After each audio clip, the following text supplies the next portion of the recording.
Hello again. Howard asked me to make a follow-up video to the original one I made about installing an R9 solenoid.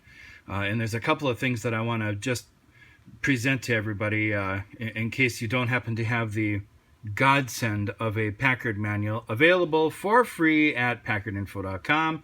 I believe it was Big Kev that uploaded that, and bless you, sir, you are a gentleman and a scholar.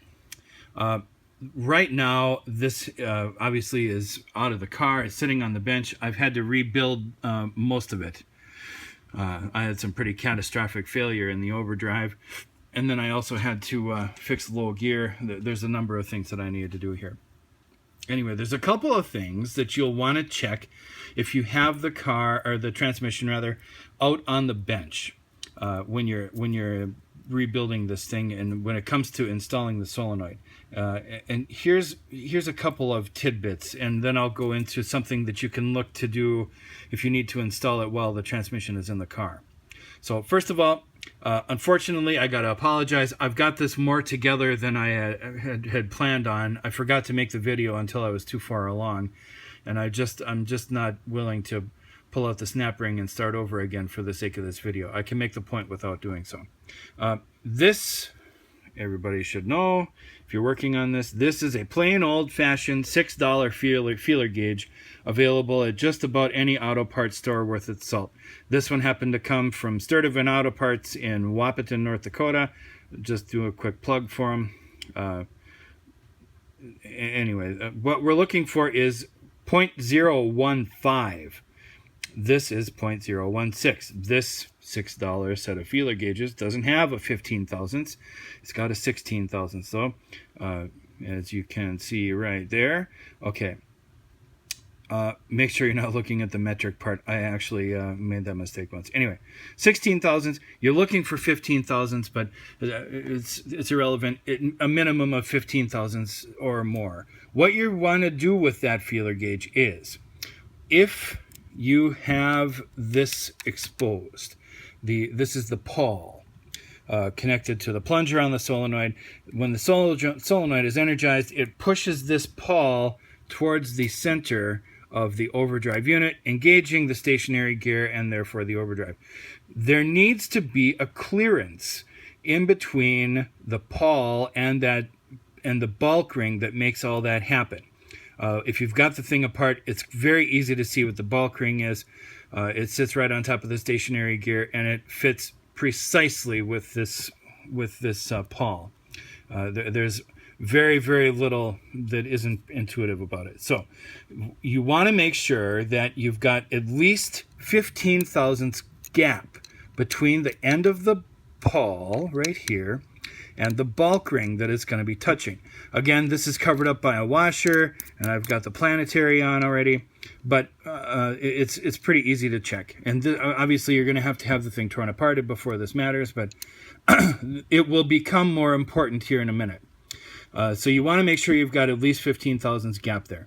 Next, if you've got the thing apart and you've decided to do some work on your overdrive, obviously, blah, blah, blah, you want to make sure that this washer, that heavy-duty washer, has got some clearance between it and the pawl. It should have a minimum of 10 thousandths clearance, and it shouldn't be over 20 thousandths clearance. If it is, you've got a damaged washer, and it's got to be replaced. And it's a big deal, because if that washer is sprung, nothing is going to work right. You're going to have oddball pressure on your stationary gear and probably on your planetary, and you're starting to create a disaster. I think you'd have to have something catastrophically fail before that thing bent like that anyway, but that's beside the point. I'm rambling on here. So what I've got, because I also don't have a 10 thousandths, I've got an 11 thousandths, which will fit nicely in that range. I'm going to use the feeler gauge, and as you can see, goes right in, no problem. I've got perfect clearance.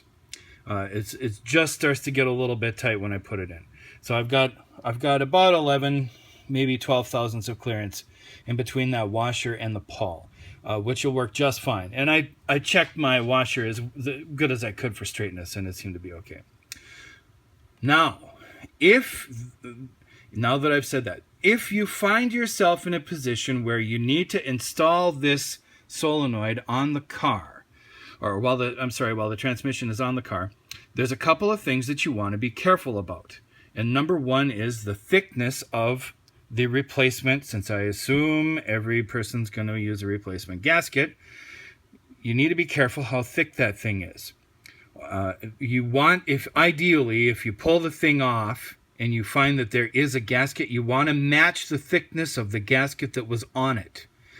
The reason being, if you change that to something that's much thicker, or in this case, I don't know if you could get much thinner, you're going to alter the clearance that you had over here in this space between the pawl and the stationary gear, and you don't want to do that. You want to keep that as close to where it was as possible. Now, granted, you'd have to have probably a pretty thick gasket on it before that would be an issue, but some people found out the hard way, decided that silicone is a really good way to make a gasket. If you do something like that, you could very easily jeopardize the space that's between there, and that could affect the functioning of your overdrive. So that's the first thing. Pay attention to that gasket and how thick it is. The second, and maybe the more important thing, is this. Unfortunately, I've already assembled this thing, but on the solenoid unit, on the mount, okay, if you can see this, I'm going to try and get it on the video.